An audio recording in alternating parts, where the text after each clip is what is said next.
Hello, everybody, and welcome to Center of the American Experiment's webinar on the Texas blackouts and how, well, I guess we're going to answer the question, is Minnesota next? So we appreciate your patience. We're going to wait for a few seconds while the rest of, well, as we're waiting for people to stream in. While we're waiting, I might as well give you the pitch for the organization. You can visit our website at americanexperiment.org. And also, we encourage everyone to sign up for our free magazine, Thinking Minnesota, which is a quarterly publication. There's all kinds of great content on all of the issue areas that we cover at Center of the American Experiment, which include education, labor law, and studies on Minnesota's economy. So I do not have the numbers for, oh, wow, we have 108 participants already. So we're still seeing quite a few people come in. So this is very exciting. It's going to be a great webinar. And so in terms of questions and answer, please use the Q&A button at the bottom of the screen in order to submit questions. The chat is more for people to discuss with themselves what's going on. I will not be monitoring that during the Q&A session, but our communications director, Bill Walsh, will be. He will be, interjecting here and there to ask questions when it's pertinent. All right. So while we're waiting, we have a special guest with us today. His name is Brent Bennett, Dr. Brent Bennett. He is, well, Brent, why don't you give us an introduction to yourself while we're getting this going? Sure. I'm the policy director for the Life Power Project of the Texas Public Policy Foundation. We're based here in Austin, Texas, right down the street from the Capitol. And you can see our info there on the little banner behind me. I'm originally from Midland, Texas, born out in the oil patch out there, son of an oil and gas entrepreneur, and made my way through studying batteries and a lot of different fields of energy before finally coming into energy policy. And I've been here about 2.5 years with the Life Power Project, and it's been a great ride. We get to work with a lot of smart people here, and hopefully try to transfer some of that knowledge to y'all. Excellent. I love the y'alls. We're not quite there. We have longer O sounds here, but all right. It looks like we have the webinar up and working. So Texas and California had blackouts. Is Minnesota next? So who we are, Brent was gracious enough to give us an introduction without his picture there. My name is Isaac Orr. I'm a policy fellow specializing in energy and environmental policy at Center of the American Experiment. And we're not starting a law firm. We're just going to give you a very informative presentation today. So what we're going to be talking about is what happened in Texas, why it happened, and what lessons can we learn as Minnesotans for the future. All right, so Texas was plunged into darkness. This was February 15th is when the blackout started. And it happened because temperatures in Texas plunged to the single digits. Electricity and natural gas demand soared as people tried to stay warm. And the blackouts occurred because there simply wasn't enough electricity to keep the grid stable. So this is a map of the state of Texas and the power outages. And ultimately, why we're talking about this is because there is a huge human cost to not having access to adequate electricity. Energy policy is a matter of life and death, and blackouts and brownouts inflict a massive human and economic cost on our society. And realistically, we've never been more reliant upon reliable electricity than we are today, and we'll never be less reliant upon it. So that means we need to be very diligent about the way we plan our electric grid moving forward. All right, Brent, so you were in the midst of all of this. More than 4.9 million families in Texas suffered through several days of rolling blackouts. 14 million didn't have access to safe drinking water. More than 100 people died. So I guess our policy analyst, Mitch Rolling, lives in Dallas, Texas, and he told a very similar story that you were telling about one of your associates. But what was it like to be in Texas during the blackouts? Yeah, I wish I had a picture to show you just how little snow it took to shut down the entire state. Y'all would laugh. But yes, it did get very cold for us. I mean, it's the equivalent of it being 30 or 40 below in Minnesota on a relative scale. And so that was it was really a unique event, something we haven't seen since the 1980s, roughly in Texas. Basically when the blackout started, a lot of people they basically said to each each piece of the grid, each transmission operator, that they had to shut down a certain amount of energy. So the grid operator, ERCOT, we'll talk about later, basically told all the different transmission utilities to shut down a certain portion of the grid. And Austin has a municipal utility. It's a vertically integrated municipal utility, one of a few that still exists in Texas. So here they basically had to shut down so much that they left about half the city online and half the city offline. The half that was online was located near some kind of critical infrastructure. So I was near a fire station, and so I never lost power. My lights never even flickered.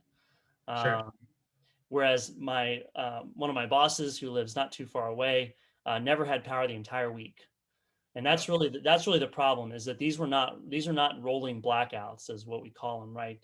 Which is where the power goes on and off for a few hours at a time, for some period of time. This is a sustained outage for many people for almost the entire week, and that's why it really got dangerous, and that's why a lot of people died, because they didn't have heat for the entire week. A lot of people lost water as well for a different reason, because we don't properly insulate our pipes in Texas, because we don't have to usually. And also, and this is many other factors that made it a really tough time for people. But the key point is that this is a sustained outage that made it really really problematic. Yeah, absolutely. I was just going to hammer on that point, because one of the people who died was an 11-year-old boy named Christian Pineda, and their family never got electricity back during this. So he passed away of hypothermia. And this is all very preventable stuff. We just have to do a better job of planning. And there's an economic component of this as well. And really, we only care about the economic component because that's a human component too, right? It's just measured a little bit differently. But insurance adjusters say there's going to be $18 billion in damages and result in more claims than any previous weather event in the history of Texas, which is more than the hurricanes even. And some Texans received electric bills from $7,000 to $17,000 just for that month, right? So that's more than they've probably spent in their entire lives on electricity.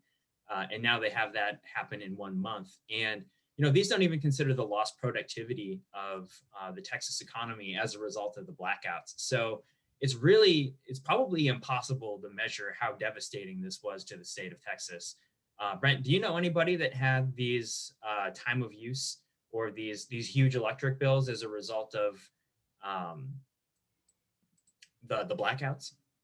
I didn't know anyone personally. And part of that is because, again, I live in Austin, where we have a vertically integrated, regulated utility. But there's probably about 45,000 people, we estimate, around the state that have some kind of variable rate plan. Wow. Some of those kind of go all the way from, those plans range all the way from kind of slight time of use rates all the way up to full exposure to wholesale prices, which is a lot of what Gritty was doing. Sure. I mean, not quite full exposure, but you're getting pretty close to that. So that was really a problem for a lot of people, because the problem is that people get into these plans not knowing what the risks are, right? Exactly. And we'll talk about that. A whole lot of price transparency, right? We say we have a deregulated market in Texas, and we do to some extent, but there's not a whole lot of, just like in healthcare, there's not a whole lot of price transparency. And there's a lot of different things that make it hard for people to actually, adjust their electricity demand or make real market decisions, Yeah, or just understand the complexity of what they're signing up for. So the most basic thing to remember what happened in Texas is the supply of electricity was not enough to meet the demand. And this is like the most fundamental concept of electricity. The supply has to always match demand within a very small margin of error. And Texans rely on electricity for about 61% of their heating demand, which is about the opposite of Minnesota. We're about 66% natural gas and less dependent on electricity for that. And as the temperatures plunged, there was not enough electricity supply to meet the demand. So Brent, why don't you just kind of walk us through what's happening in this graph? Because it's a very busy graph, but if you know what you're looking for, it tells a big story. Yeah, I mean, this is the graph of all the different sources of generation throughout the week prior to the event and the week of the event. So you have nuclear at the bottom, coal, gas, wind, and solar. I wish I could plot temperature on top of this, because that would kind of tell you a little bit more about what happened. So on the left side, when you had a lot of wind going up to February 8th, it was pretty warm. It was in the 60s, which is typical winter weather in Texas. It's usually in the mid to high 60s here in the wintertime for high temperatures. And we had a lot of wind. So there was not as much demand and a lot of wind. And you actually had prices near zero during a lot of that time, the wholesale prices in the market. And then the cold front hits around the 9th. It starts to hit, and it gets colder and colder throughout the week, which the cold, I say colder, it was down in the 30s, which for Texas to have a sustained cold event down in the 30s is pretty unusual. To have it for that many days. Usually we might get it. We're celebrating at 30 in February. I know, right? But yeah, to have it in the 30s for more than a couple of days is pretty unusual. And we had it for several days before this, but natural gas, our natural gas fleet was able to handle that. We're accustomed to having some, temperatures in that range. And so that was handled very well. But, prices started to rise, and you could see that there was a shortage coming. Now what happens here, the blackout started at the dotted line here on this plot, and we'll go back to this later, but that's where it started. And on the night of the 14th was when it went from the 30s down into the teens, and in some places single digits, which is very unusual for us. And so demand was forecast to go along that dotted line there. It was forecast to go way up from the 60 gigawatt range up above 70, which that's more typical of our summertime demand. Really unusual. I mean, we've unprecedented really to have that in the winter. Sure. So it was a very unusual demand event, right? But then what happened the night as Sunday night rolled around and we were maxed out, we had a couple plants we believe went down due to some weather issues, and the grid was running on such thin ice that the frequency, as we'll talk about later, the grid started to become unstable. And right at that, and you see this drop right there at that dotted line where the generation just drops, right? And so we had a frequency event where a lot of plants went off almost simultaneously, not quite simultaneously, but very quick succession because of a lot of instability in the grid.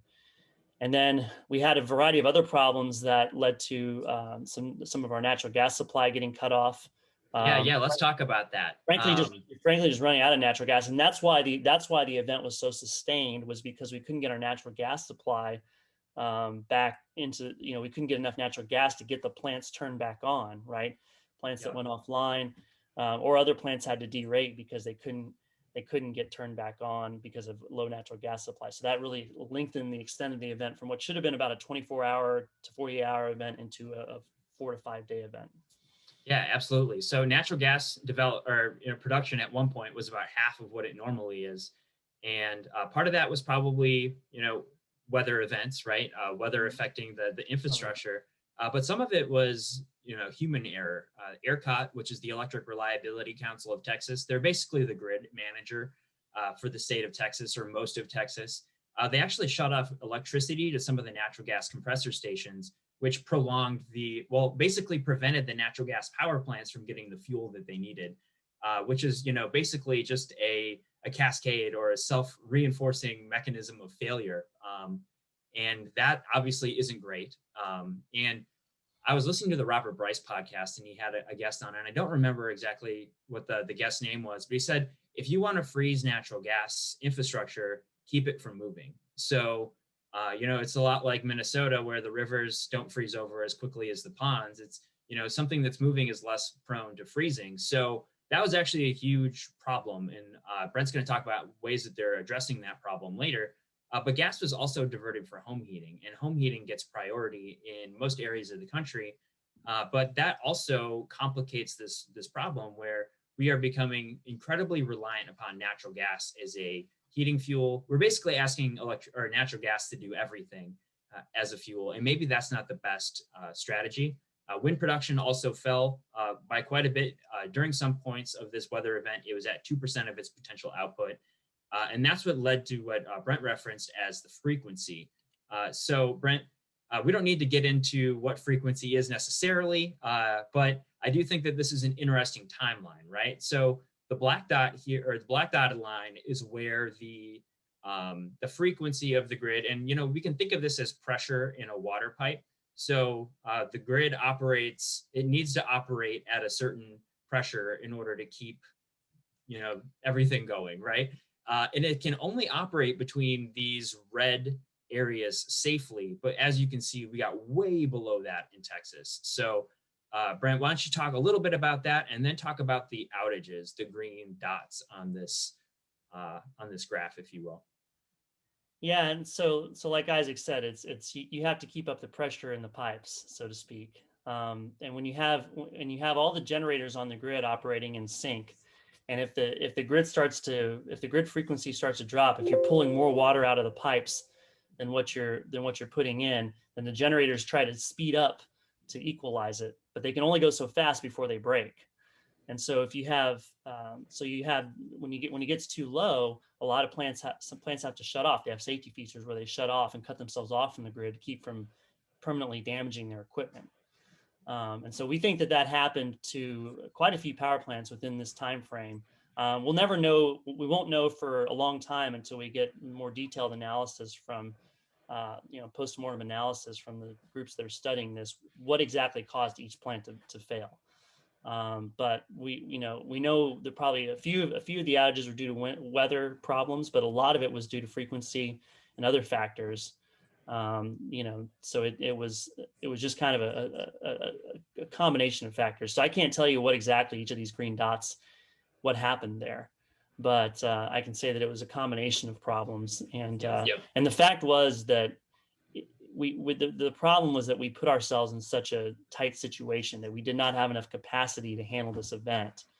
And so when you put yourself in that tight situation, problems are going to arise, and it happened in a major way. So.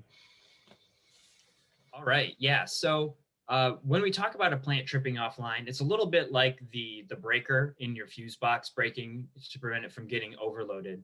And that's why we see in the brown here, it's a little more difficult to see because of the text on it, but the coal plants down here, some of them had frequency problems. And that's why we see the amount of electricity generated from them fall right around the H in the wind high text. So that definitely played a role in there being an inadequate supply of electricity. And anytime there's a blackout, it turns to the blame game. So there was people talking about the frozen wind turbines, which obviously did not help. But then there was also people saying, well, the wind is reliably unreliable, and we have to plan around that. And that's where the real failure came in. So there's been a lot of, kind of rationalizing why these blackouts happened. And, Brent and I just want to take a few minutes to discuss some of the explanations why they may not be the best explanations. So I guess, Brent, what do you say about this idea that the wind is reliably unreliable? So everyone knows it, we plan around it, and the real failure is everybody else. Well, the failure is the failure to plan for the unreliability of wind, right? In our market, we don't have appropriate mechanisms in place to ensure that we have reliable capacity when the wind and sun aren't producing. Our market is an energy-only market, so there's no capacity requirements, right? So we drive capacity into the grid through scarcity pricing. We have prices go really high, and they did during this event. They go very high when supply is short, right? But the variability of wind and solar is so great that and the combination of that and subsidies has made it such that there's not enough price signals in our market to keep reliable generation online, right? So in essence, it is a failure of our market system to plan for the times when wind and solar aren't going to be there, right? Sure. We aren't investing in the backup power that's needed, right? And that's the problem with wind and solar is you have to invest in that reliability, and it's expensive.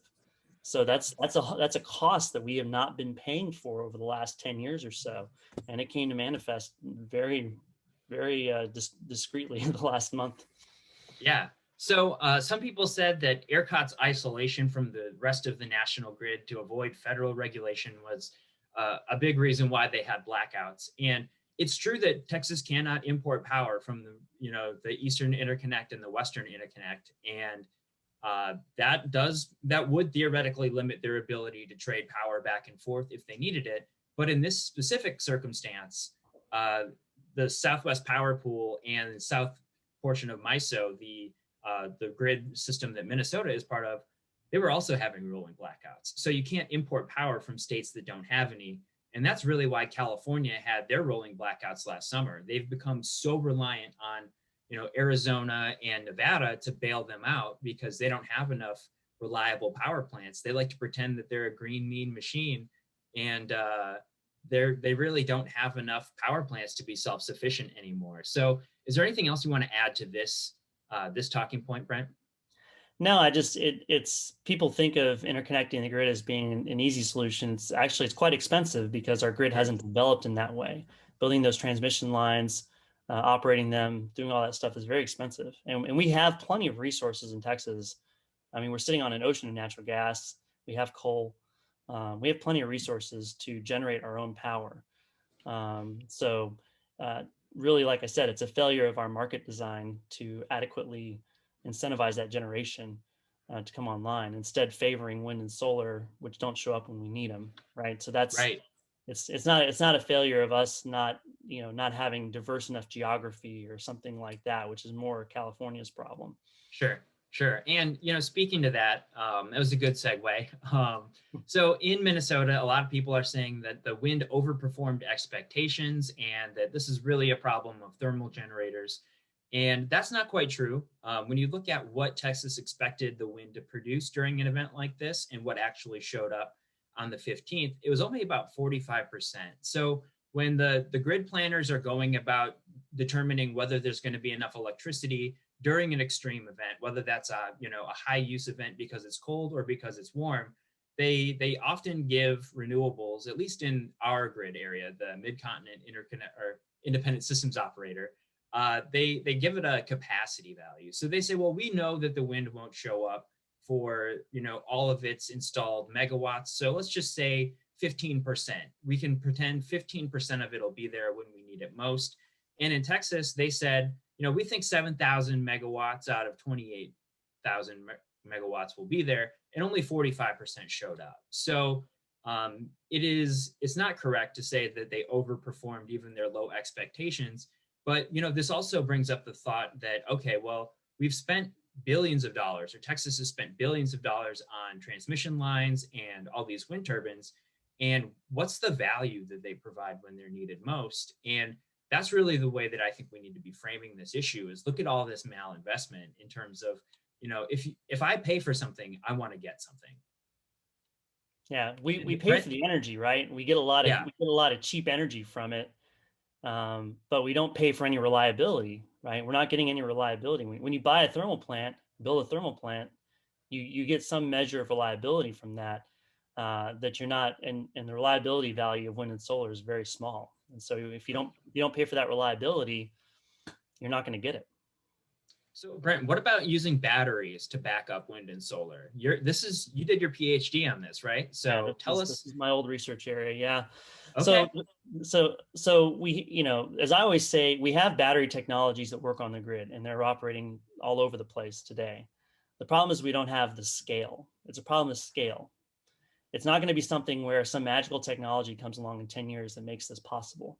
We have to build a ton of batteries to really make a difference in terms of preventing events like this. We can build batteries to shift solar from the noon hour to the late afternoon to some extent, right? And we can use them for different services on the grid, things like that. But to actually have them provide true, reliable backup power for a sustained period of time, especially seasonally, is a huge challenge. And that's what kind of Isaac's getting at with this graph, is the scale problem, right? I mean, the installed capacity of batteries globally, even over the next 10 years, what they're forecasting won't be enough to power Texas for a whole day.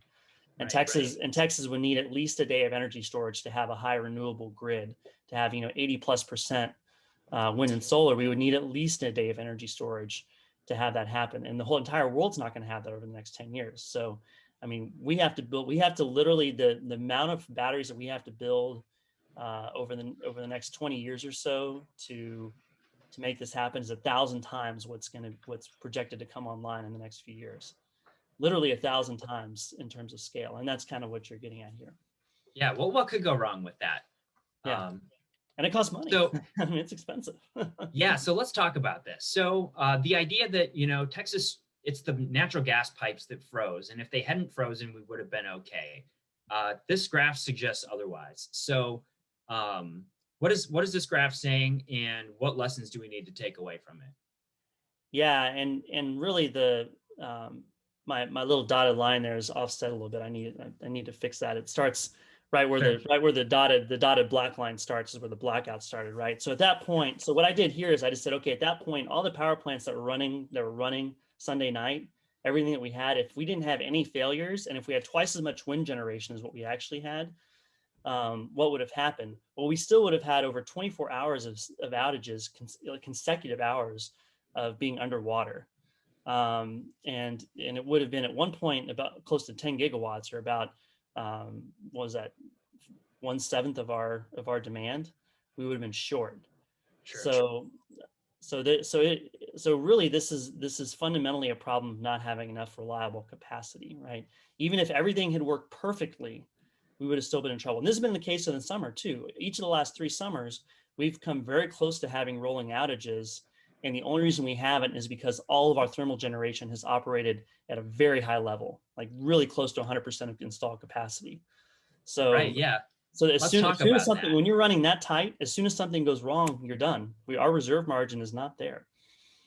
Yeah, and let's talk about the reserve margin idea a little bit. In Minnesota, the reason that our electricity is so expensive is because we pay for the backup generation, right? So we have to have a certain amount of reliable capacity, whether that's coal, nuclear, or natural gas, to be above 15% above what our expected peak demand day would be. So that way we, don't have the same problem with outages. So Brent, what's going on in this graph, and how is that different than what it probably should be? Yeah, so I say it looks like Texas is building a lot, because it does, right? We're building, you look at our total installed capacity, which is the area under all those curves, and it's a lot, right? But it's all wind and solar, right? So you look, since 2017, we've actually lost on net gas and coal capacity since 2017, and so that black line, which is our expected summer peak demand, has now risen above the sum of our installed capacity for gas, nuke, and coal, right? And so we're relying on some level of wind and solar to meet our peak demand, right? And what happened in this event last month was we had summer levels of demand during the winter, right? Yeah. So it's essentially the same situation, where we were relying on some wind and solar to be there to meet that peak demand, and it was not going to be there. So if you go to the next plot, this is the capacity additions, right? So this is just what I was saying here, where we've lost on net coal and natural gas over the last 10 years, and all of our we're growing our demand in Texas. Our electricity demand. I'll switch to the next slide. Yeah, there we go. So our electricity demand is growing, and we're counting on wind and solar to meet this growth, right? So the difference between this plot and the two previous to it, this is the actual expected output on a summer day with low wind, right? So you have our installed capacity on that first plot, right? It was that's our maximum, right? This is what actually is going to show up on a day when you have normal summer demand and a low wind day, right? So all we needed was to have our peak demand occur on the same day that we had low wind, and we would have been underwater. See, the black line went above the sum of the curves each of the last 3 years, right? Yeah. Actually, not quite in 2020, because we had demand go down due to COVID. So we would have probably been in trouble this last summer, but we had reduced demand due to COVID.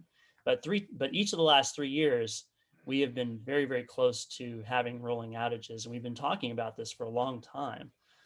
So it's not a surprise that we were short when we suddenly have that level of demand during the wintertime.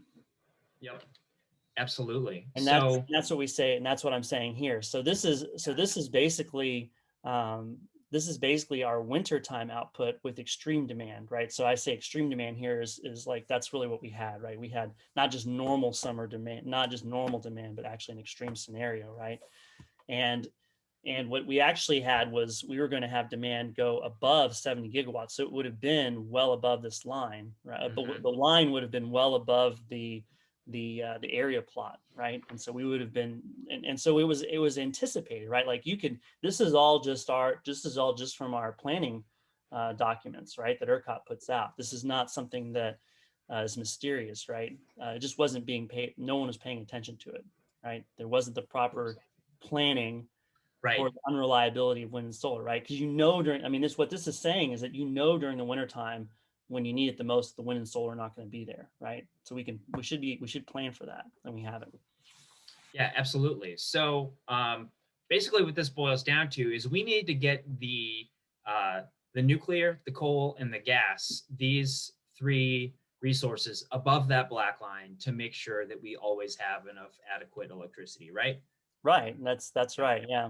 At least above the black line to the point where you can have your lowest wind and solar output and still meet demand, right?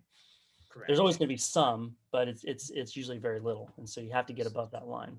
So why didn't Texas have enough of those? This is my favorite part of the presentation.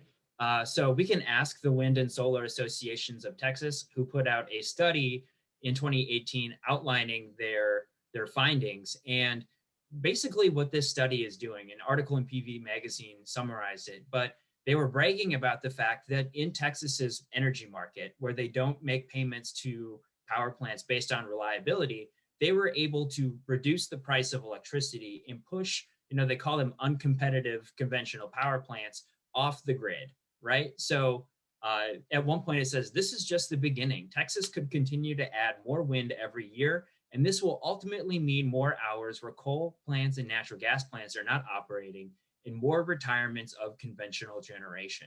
So we have a situation where the renewable energy industry in Texas is essentially bragging about the fact that the market favors the energy that they bring into it and pushes off their competitors. And what that does is it puts us in this situation where we don't have enough natural gas plants online.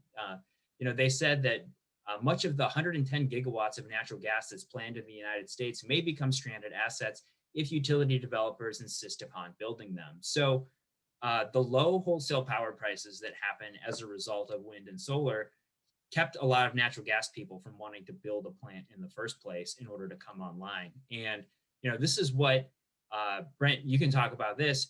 What's the solution to this? Because, we see in this graph that the price of electricity jumped up to $9,000 per megawatt hour during this event, and then it went negative the day after.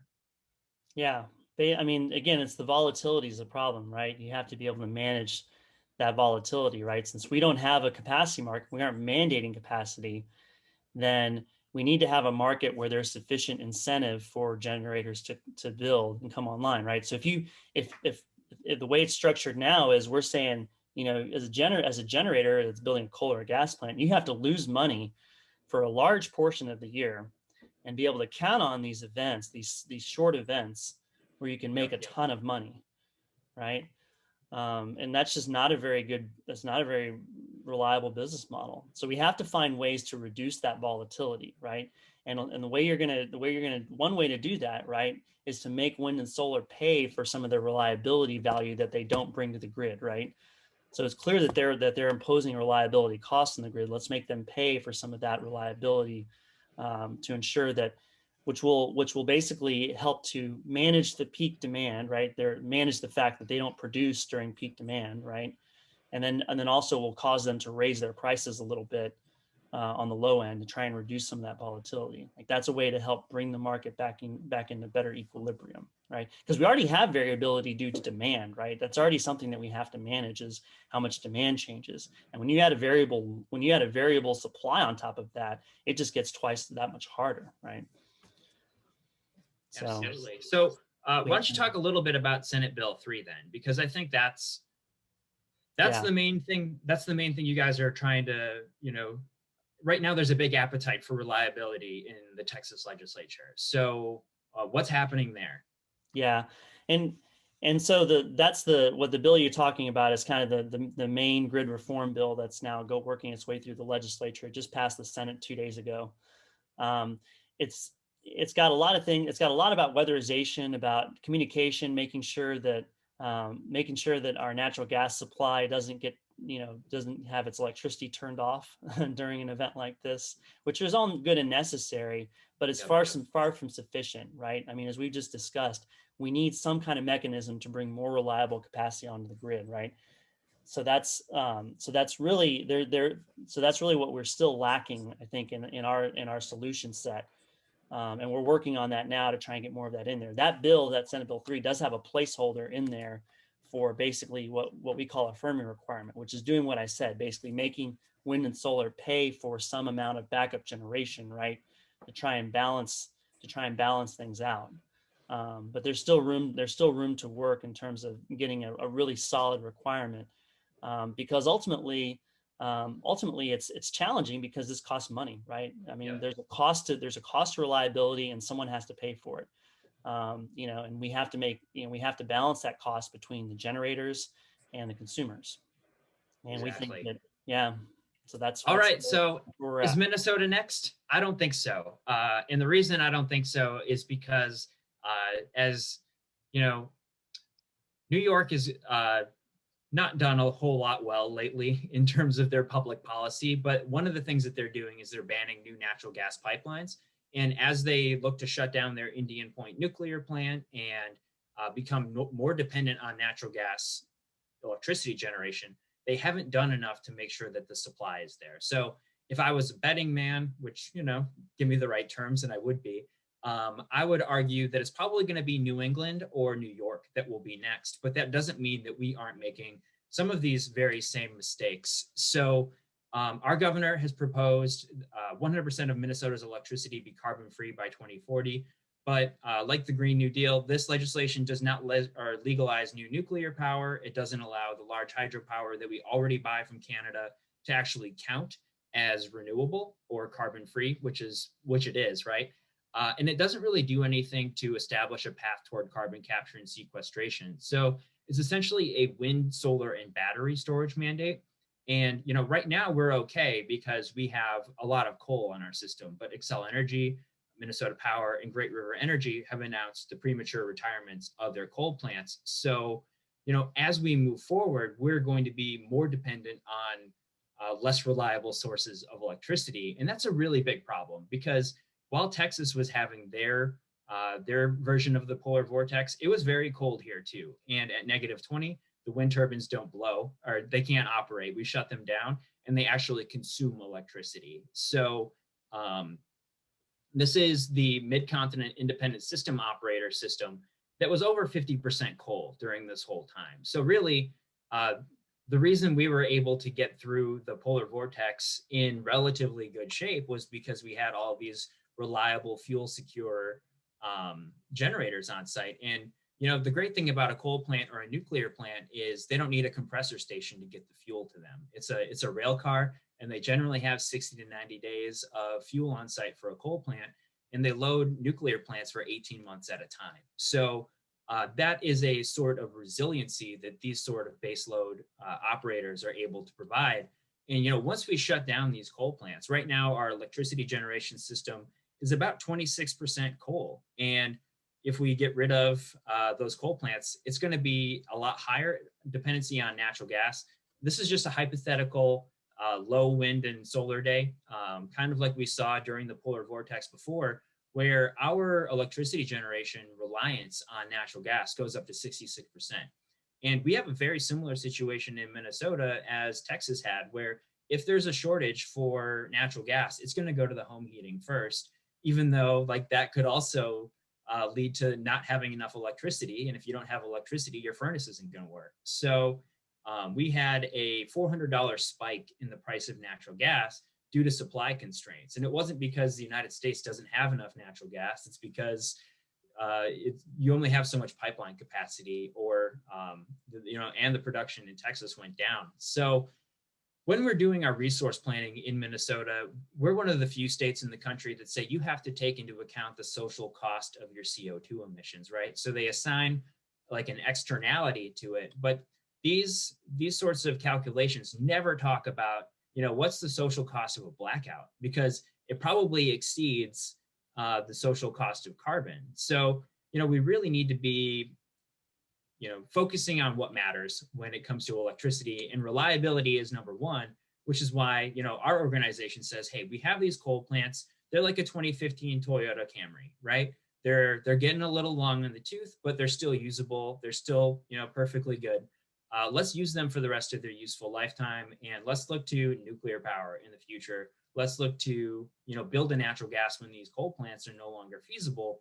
But that's not really where the conversation's going. It's all going towards, let's shut down the coal plants as soon as we can. Let's not build any new nuclear. Let's go wind, solar, and natural gas. And that is playing with fire, I think. So, Brent, do you have what's happening in Texas now to make sure that this doesn't happen again? Obviously, Senate Bill 3 is a big thing, but in terms of resource planning, are they looking at, potentially, are you going to build any new nuclear? I don't think that the ERCOT market will allow for that. So what's going on? A lot of hoping and praying. Okay. First of all, counting on an event like this not happening again for a long time, right? In the wintertime. But in the summertime, there's just the hope that we're adding a lot of solar, and that's going to kind of cover things over during the summer, since solar has pretty high production during summer peak, right? Unlike wind. So right now it's a lot of hoping and praying, because we don't have really a pure resource planning process like you do in Minnesota, right? ERCOT does that, but that doesn't dictate what gets built, right? Prices dictate what gets built, and the price signals are still not there. So we have to fix that. Right now, with the subsidies for wind and solar, and the way that our market works, we're basically tremendously overvaluing the emissions reductions that we get from wind and solar, right? We're putting a really high value on that. We're subsidizing their transmission lines, all these other things that we do, and we're not placing a proper value on reliability, right? Our pricing system is not such that reliability is being valued enough. So I think that really gets to the key point of what we got to fix, is we have to stop overvaluing emissions, undervaluing reliability. We need to put proper values on those factors, and then let the market decide what the proper mix of resources is, right? Yeah, it's interesting, because people think of California and Texas as polar opposites, but when it comes to the way that the electricity grid is being, kind of allowed to evolve over time, there's a lot more similarities there than people would think off the top of their head. So I think now's a good time to open it up for a Q&A. So Bill, do you have any questions and answers for us, I guess? Yeah, there's quite a few people queuing up, but since I'm moderating a little bit, I'll ask mine first, because I'll just take the prerogative. Take the liberty.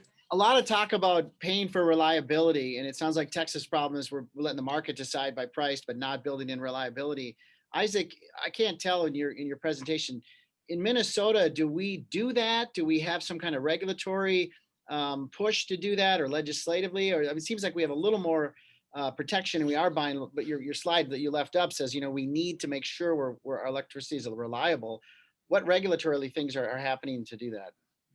Yeah, so in Minnesota, we have a integrated resource planning process, right? So that is just bureaucrat speak for the utilities develop a plan, they take it to the state regulators, because most of our utilities are government-approved monopolies in Minnesota, right? So they're not really private companies, they're quasi-private entities. So they need to get permission from state regulators in order to build or close assets. And what's happening now, though, is when you have Xcel Energy and Minnesota Power saying, well, we're going to close down our coal plants prematurely, at least in terms of what Xcel Energy is planning, they want to build a lot of solar, they want to build a lot of wind and natural gas, but they also want to rely on market imports from MISO, right? So when we go back to that slide that shows that coal was really carrying the day through the MISO area, well, that's great for now, but a lot of coal plants in other states like Michigan and Wisconsin are also closing. So at some point, all of these different states are basically planning on other states being able to bail them out if they shut down their reliable plants and you want to import from the rest of the region. That, we're probably going to be in a similar situation because everybody else thinks somebody else is planning for this. So while we're in a little bit better position than Texas is, I do think that we are running a risk long term. Great. Greg had a question about, and it's kind of, I had the same question, Brent, summer versus winter in Texas. And you kind of answered this, I think, but is it just as simple as, you know, in terms of solar energy and wind is just more prevalent in the summer than it is in the winter? And we kind of speak to that summer versus winter. Yeah, well, of course, for us, our summertime demand, peak demand, is normally about 20% higher than our wintertime peak demand, right? So that's the big thing, is that our demand is so much higher in the summertime, and our entire grid is planned around that, right? Like all the price signals, you know, the way our pricing works, right? It's there are price signals when we're short on electricity, right? So when you need, and that happens most often in the summer. So what do generators do? They plan for the summer, right? They build their plants to be at their best operational level in the summertime, right? Because like enclosing a power plant to make it insulated in the wintertime is actually counterproductive in the summer when you need good ventilation, right? There's all kinds of little factors that go into that, right? So that's one thing. The other thing is yeah, the wind and solar output. So in the summertime, at least we have, solar output tends to correlate somewhat with demand, right? Now you have the infamous duck curve that you see in California, right? Where solar it peaks earlier in the day and demand peaks later in the day, right? So you have to deal with that. But at least you have, on a daily basis, at least you have solar generally corresponding with demand, right? Wind is not that is not the case with wind at all. Wind is generally the lowest when you have high pressure systems that come through Texas, right? And when you have a high pressure system come through in the summertime, that's when it's the hottest. And when it comes through in the wintertime, that's when it's the coldest, right? After the cold front passed during this event last month, and it got to the coldest temperatures, that's when the wind blew the least. And that's a function of weather, right? I mean, we know that's going to happen. So wind wind is, and then in the wintertime too, you don't get any solar, right? So it's really a problem of we know these resources are not going to show up when we need them the most, and we have to be able to deal with that, right? Yeah. Someone asked, or at least solar is much less effective in the winter than it is in the summertime. So yeah, go ahead, Bill. Well, so you guys talked about the difference between Texas and Minnesota in our mix for electricity for heating or natural gas for heating. Why is that in Texas? Somebody asked, why does Texas have so many households relying on electricity for heating? Yeah, good question. So in Texas, we have a lot of houses that use what you call heat pumps, right? Where they just basically pump hot water or out of the ground, right? There's heat that's stored in the ground, right? And you use a heat pump to bring that out of the ground, right? And it works fine when you only have, when usually we get a cold front here and it's in the 30s for a couple of days and it gets warm again, right? And so you can use a heat pump. It's more efficient and it's cheaper than a lot of other options, right? So that's why people rely on it, right? It's just an easier option. But when it gets really cold, those heat pumps have to turn over to what's called resistive heating, where you basically just heat up a metal plate or an element, right? And that's very inefficient, right? So that's what happened during the storm. Is a lot of people their heat pumps stopped working long before it even got to the coldest temperatures, and you were seeing people using a lot of resistive heating in their homes, which is very inefficient. And so that's the short answer is, yeah, we rely on electricity because it's cheaper in Texas to do that. But it's also, when it gets really cold, it's a problem. A couple questions on gas. Jim asks, why don't the natural gas powered plants hedge their fuel like airlines do? We're coming out of record low gas costs. Oh yeah, no, that happens a lot. You have on the electricity side, we estimate about 80 to 90% of the market is hedged, and that the $9,000 spot prices that you see and you saw in that graph that Isaac showed are only being that's only about 10 to 20% of the market, right? A lot of it is like bilateral contracts, and that's also true on the natural gas side, right? On the supply side, so you have there's a lot of hedging that goes on. That does exist, but natural gas prices went so high and the supply was so short. Natural gas prices were more than 20 times greater than what they normally are. I'm sorry, 200 times. Yeah, because they were normally at about $300 per 1,000 cubic feet, and they went up to 600. So 300 to 600, right? So even though you had a lot of people that were hedged, right, and a lot of that was hedged, so not everyone saw those spot prices. The price swings were so extreme that it was still a huge cost because you're usually not fully hedged, right? Does that make sense? You hedge a lot of it, but not all of it. Couldn't handle it. Yeah, couldn't handle what happened. Another natural gas kind of related question. Since natural gas is increasingly popular as the backup generation for wind, won't this demand cause an increase in the cost of natural gas prices, even if we don't have another event for Texas? I mean, forget extreme weather events. Just the idea that gas is backing up wind is going to increase the cost of natural gas. Yeah, I mean, over time, but we also have a lot of it. So I think, especially in Texas, and we've become very good at getting it out of the ground. I mean, as someone who grew up in the oil and gas business, it's remarkable to see the transformation that's occurred over the last 20 years in terms of our ability to get oil and gas out of the ground. I mean, I grew up in a time when we thought the industry was going to be basically gone by now. And instead, we've been able to tap these new resources and do so at a fairly cost-effective level. So I think that, yeah, demand is going to go up over time for natural gas for sure. But we have plenty of resources and know how to do that. And the market's going to find a way to deliver that if we don't obstruct the market. Here's an interesting question. I think a lot of people have watching what happened, and a lot of people saw that one variation of a photo of a helicopter dropping some kind of fuel onto a wind turbine to de-ice it.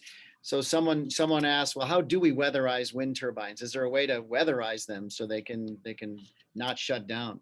Isaac can speak to that better. Yeah, so they actually have electric heaters in the housing of the wind turbines, and they do that so they don't freeze the oil on the inside of them, right? So this is why wind turbines are able to operate in Minnesota at temperatures that are much colder than they are in Texas. And in Texas, a lot of these wind turbines didn't have this equipment because it doesn't make sense for them to install it on okay, how often are they going to need to use it, right? But the drawback to this is that, as Brent said, when you have these very cold temperatures, it's often accompanied by low wind speeds. So we're actually increasing the amount of electricity that wind turbines are consuming to keep warm, even though that may actually exceed the amount of energy or electricity that the wind turbines are generating at that time. So, in Texas, if they'd winterize their wind turbines with these electric heaters, it might have made the situation worse unless they were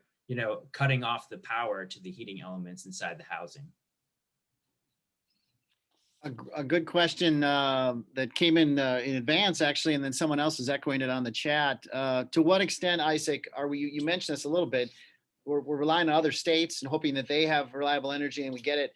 So, what extent is Minnesota relying on coal and gas from North Dakota right now? Yeah, so one of the biggest power plants that we purchase electricity from is the Coal Creek Station out in North Dakota, and that's a huge part of our imported electricity. So Minnesota consumed about 72 million megawatt hours of electricity in 2019, if you count imports. A lot of that was from Coal Creek. We generated about 62 million ourselves, if I remember correctly. So between importing electricity from Canadian hydro and coal plants from North Dakota, that's a huge part of it. And, it's interesting because as Minnesota's renewable energy mandates and, legislation has evolved, they've made it a lot more difficult to build things that work in the state. So we see like Minnesota Power is proposing to build a natural gas plant in Wisconsin, and Otter Tail Power just finished a natural gas plant in South Dakota. So rather than building these reliable electricity generating sources in state, our regulations are actually pushing these reliable power plants out of state, and they're just going to sell the power back in. So it's really interesting the way that our regulations are having this perverse effect of exporting jobs to our neighbors. We have time for maybe one or two more. What about nuclear? You mentioned nuclear, Isaac, in your final slide as being an answer, but what does it take to Oh we're man. going the opposite direction in nuclear. We're shutting nuclear plants down. We have storage issues with the spent fuel. What's it take to open a new nuclear plant in America today? A lot, and it's unfortunate, right? So the Vogtle plant that's currently being built in Georgia has been like an operational disaster from the get-go. And maybe disaster is not a good word to use, but the project is over time, like over budget, and it just hasn't gone well. But there are reactors under construction in other parts of the world. There's the South Korean companies are very good at building them. So really the same arguments that were used to promote the wind and solar industry of, look, these are infant industries. And at this point, our nuclear industry has regressed to that, right? We don't have mature supply chains. We don't have expertise. So we would need to do a lot of building in the United States in order to get these supply chains back up. But we've seen that over time, you can reduce the cost of wind and solar turbines, or, the panels and the turbines. But the problem is you can't make the wind blow or the sunshine. So the investment in nuclear, I would argue, would be worth a lot more valuable. It would be a lot more valuable to ratepayers and consumers. But right now, in Minnesota, it's illegal to build a new nuclear power plant. So we need to get over this psychological fear of nuclear, because it's actually the safest form of energy that we have, and really start to move forward. Because a lot of people think wind and solar are the future, but we've only been splitting atoms since the 1950s for civilian power. So wind and solar are actually older technologies that have, I don't know, I liken them to the resurgent in vinyl records. Like, they became really trendy for a while, but when you look at the amount of music it constitutes in terms of downloads, it's like 3%, right? So it's become like a popular fad, but I think that really moving forward, nuclear is the future, because it's really the only source of electricity that could theoretically be cheaper than fossil fuels. Isaac, you said we're prohibited in Minnesota from building new nuclear. I think we're prohibited from talking about new nuclear, aren't we? Maybe we just violated the law with this webinar, but I think the legislature, there's some weird prohibition about even talking about it. It's worse than just not being able to build it. Well, I'm glad we were able to talk about it today then. And just to end this, we have a petition at greenenergyfails.com asking people to sign it and send it to their legislators, letting them know that they value reliable electricity. We should be looking at options like nuclear, building transmission lines to Canada to bring in more of that, clean, renewable energy from up there, and looking at carbon capture and sequestration as an off-ramp once we decide that our coal plants are no longer worth investing in and using. So if you guys could all sign that, especially if you're Minnesota residents, if you're not from Minnesota, then I don't even know if it'll let you sign it, because we use an automated form for it. But so go to greenenergyfails.com and sign that. And also Life Powered is at www.lifepowered.org. Brent, would you like to plug your organization a little bit? Yeah, that's our website there. You can find us on usual social media channels. Just follow us. You can sign up for our newsletters down at the bottom of our website. And if you want to hear more about what's going on here and the lessons that can be learned in other parts of the country from what we're experiencing now in Texas, then please follow us. Learn the lessons from us. Don't repeat them. Yeah, do not repeat them. Perfect. Well, thank you everybody for tuning in, and have a great rest of your day. Thank you. Thanks, y'all.